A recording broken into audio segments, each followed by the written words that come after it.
In 2022, Pennsylvania is set to become the battleground state in the midterm election, and both the Republicans and the Democrats are fighting to maintain or gain electoral power through gerrymandering. The state political geography favors the Republicans, but a new map can benefit the Democrats in the state House election. The Philadelphia Inquirer reports. PA Democrats could get a big boost from a new state house map, while the GOP would solidify a Senate edge.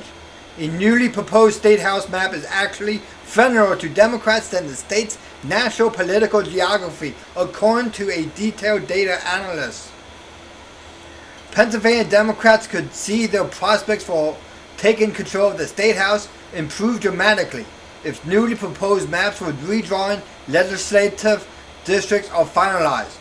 But in the state Senate, the new map would likely help entrench the Republican majority by largely protecting incumbents, effectively creating districts that favor the GOP more than the current map does, according to detailed data analysis conducted for the inquiry by the nonpartisan Princeton Gerrymandering Project.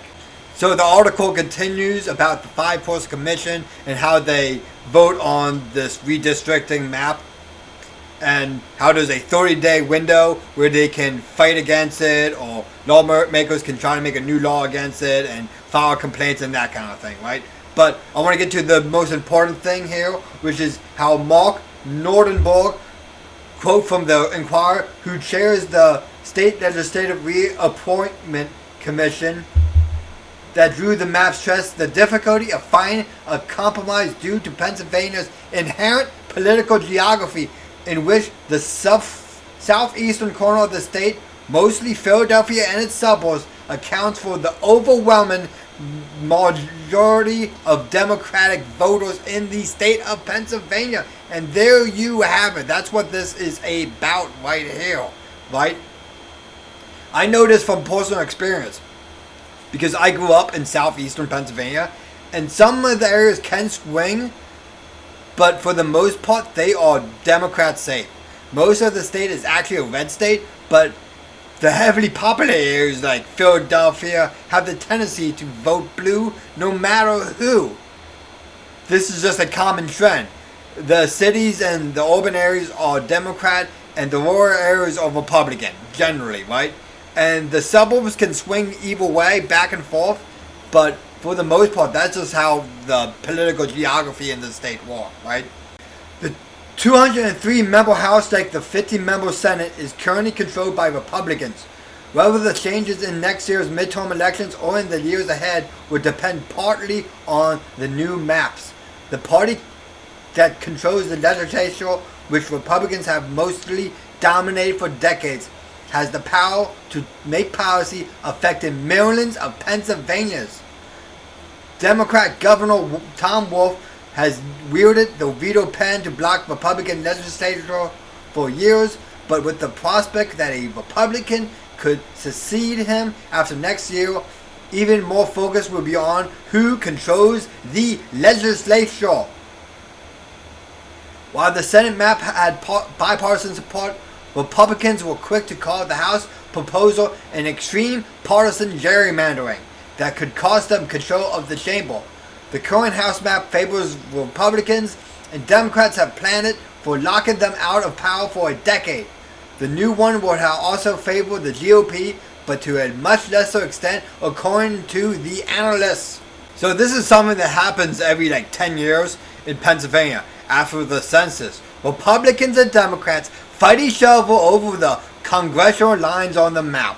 The lines on the map can affect who has the power in Harrisburg and Washington. And instead of appealing to the voters who disagree with them, both parties try to do what is called gerrymandering, right? They try to redraw the maps and the lines on the maps for themselves in power, to keep themselves in power and keep the other side out of power, right? That's all they do.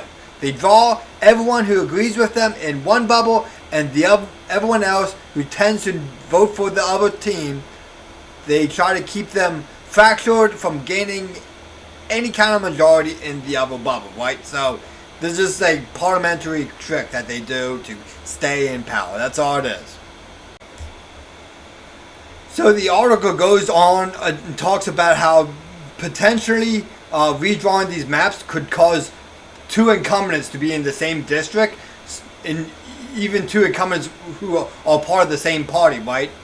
And so this will cause incumbents to, campaign against each other in their respective primaries, which maybe that's a good thing. I think, maybe making the primaries more competitive will give voters a bigger say in who gets in office, right? So who knows, maybe this is a good way to get out of the corrupt politicians out of their seats.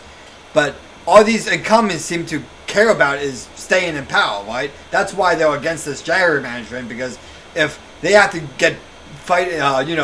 campaign in a primary, they might use their seat in the primary, right? So that's what they're scared of. And that is why redistricting is such a big topic. And some of these politicians act like it's life and death. And because it is life and death for their careers, right? That's what it comes down to. They don't want to have to go into the primary and lose against somebody who's maybe more charismatic or has better ideas or, whatever the case may be. So the article goes on about voting rights and how gerrymandering is going to affect the election, right? So which side is going to benefit from the redistricting? By the look of things, it may help the Democrats get a couple seats, especially around the Philadelphia area and around some of the cities, right? Because there are increased population in the census. But, so the Democrats are going to probably take a couple more seats in the House. The Senate is probably going to be stayed in the hands of the Republicans. Either way, this is going to help shape the results of the elections and the elections of this whole decade, right? But should it? I mean, shouldn't they be trying to win voters with better policy ideas? Like, it seems to me that the big debate is in this midterm is whether we expand voting rights or expand voting security, right? The big issue is who gets the power, who gets elected.